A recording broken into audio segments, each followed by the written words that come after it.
Hi hello ఈరోజు మేము తాటిపండుతో తాటి రొట్టె చేద్దామని గోదావరిలో మా అత్తమ్మ అంటే వెళ్ళి ఒక 2 తాటిపండ్లు తెచ్చుకున్నాం అనమాట. దానికోసం గుజ్జు తీద్దామని చెప్పేసి ఇలా చిల్లులు గిన్నె పెట్టేసుకొని దాంట్లో బాగా గుజ్జు వచ్చే వరకు పీచు లేకుండా గుజ్జు తీసుకున్నాం అనమాట.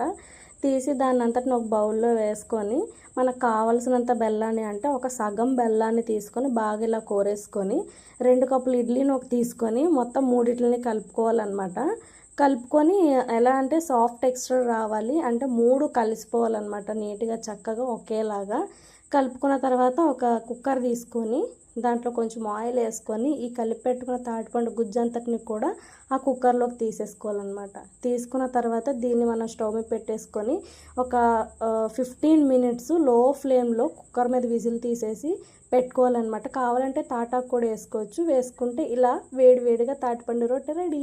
And this is my first YouTube recipe. Please subscribe and keep watching.